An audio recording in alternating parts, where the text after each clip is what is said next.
Convertei-vos e crede no Evangelho, pois o reino de Deus está chegando. Aleluia, aleluia, aleluia, aleluia.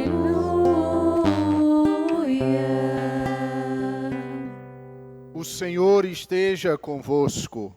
Ele está no meio de nós. Proclamação do Evangelho de Jesus Cristo, segundo Lucas. Glória a vós, Senhor.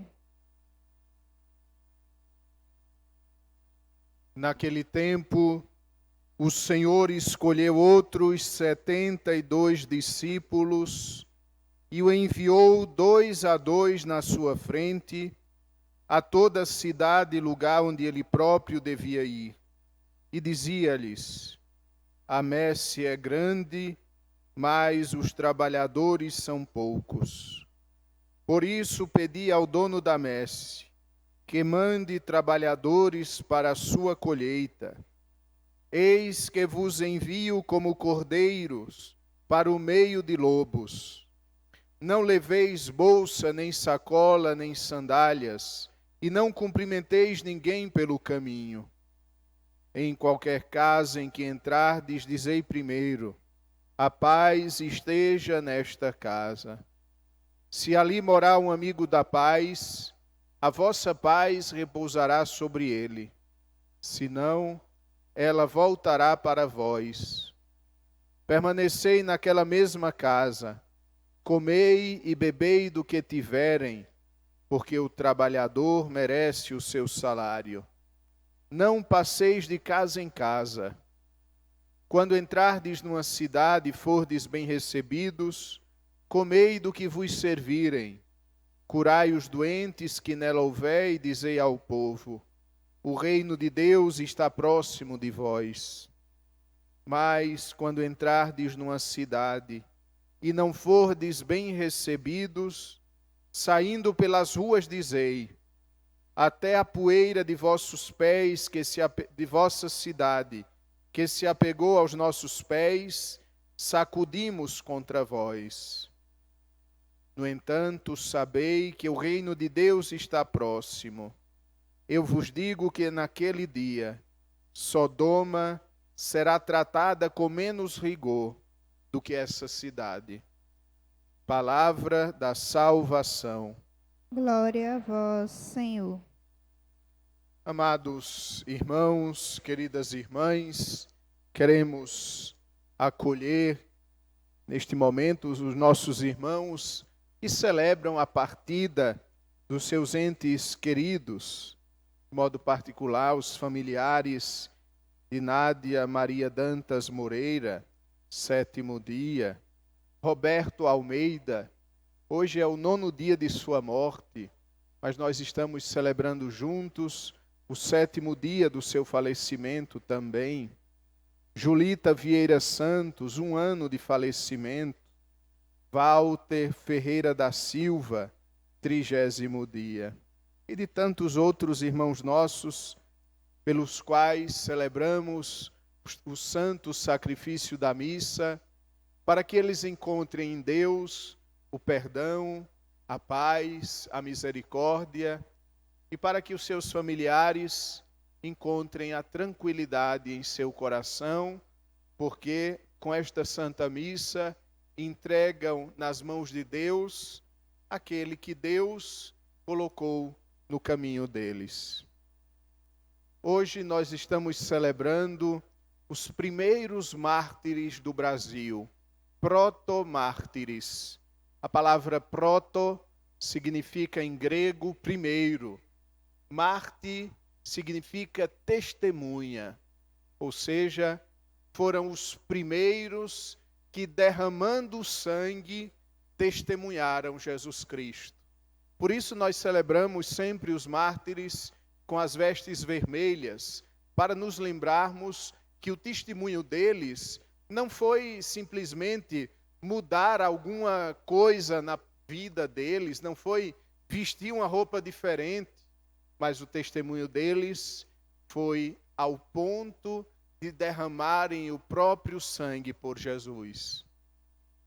Os protomártires do Brasil são muitas pessoas, 2 padres e vários leigos, vários homens, mulheres e crianças que morreram por não abandonar Jesus.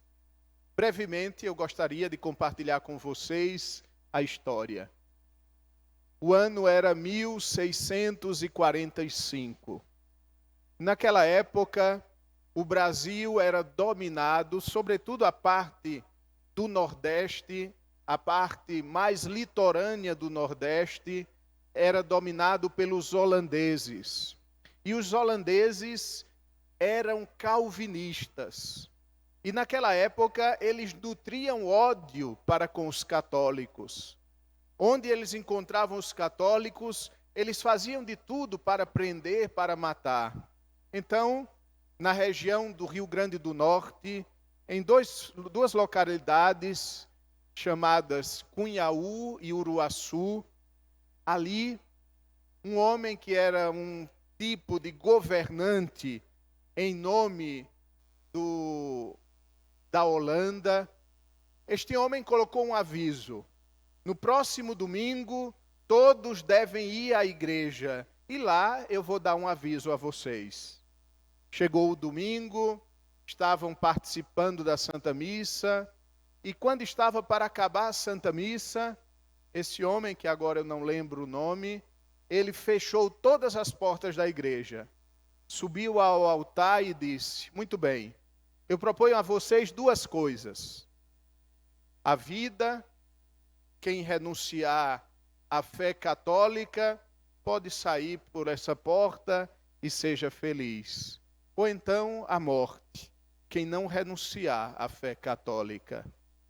E para nossa surpresa e nosso orgulho, eles permaneceram e foram brutalmente assassinados. Alguns começavam a ser assassinados cortando uma parte do dedo, depois a mão, depois o braço, na frente das outras pessoas, para que aquelas pessoas, ficando impressionadas, renegassem a fé.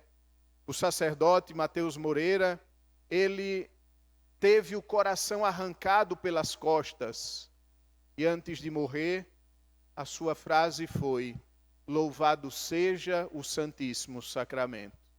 E esse massacre aconteceu tanto em Cunhaú como depois em Uruaçu.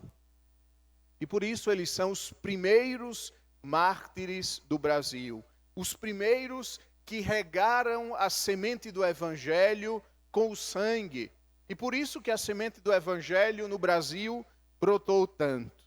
Fica para nós algumas perguntas, a começar pelo padre. Se isso acontecesse agora, nós ficaríamos dentro da igreja? Será que o padre teria coragem de dizer como última frase: louvado seja o Santíssimo Sacramento, enquanto seu coração era arrancado pelas costas? Será que nós iríamos perseverar até o fim? Ou será que nós iríamos fazer um acordo com eles? Ou será que nós iríamos negar a nossa fé?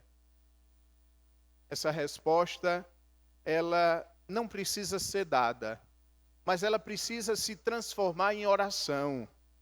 Oração para pedirmos a Deus a graça da fortaleza, pedirmos ao Espírito Santo o dom da fortaleza para não negarmos Jesus.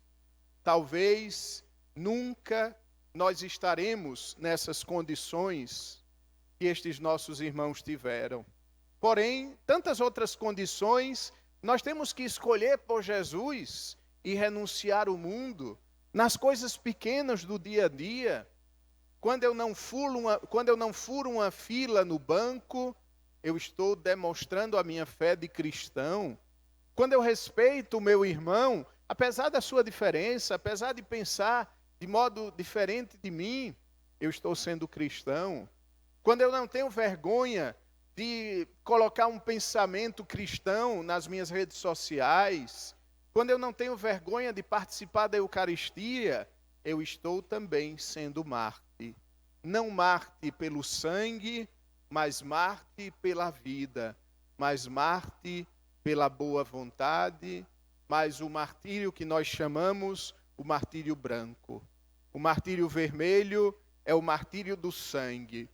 O martírio branco é o martírio de todos os dias, darmos a nossa vida por Jesus. Concluamos, amados irmãos, pedindo, repito, a Jesus Cristo a graça da fortaleza para sermos mártires. Mas peçamos a Jesus também outra coisa, a graça de conhecer a nossa fé. Tantas vezes nós conhecemos tantas coisas e não conhecemos a história da nossa igreja no Brasil, aqui no Nordeste, aqui no Rio Grande do Norte. Esses homens deram a vida para que nós hoje pudéssemos pertencer a Jesus, ao qual seja a honra e a glória pelos séculos infinitos. Amém. Cantando, façamos o nosso ofertório.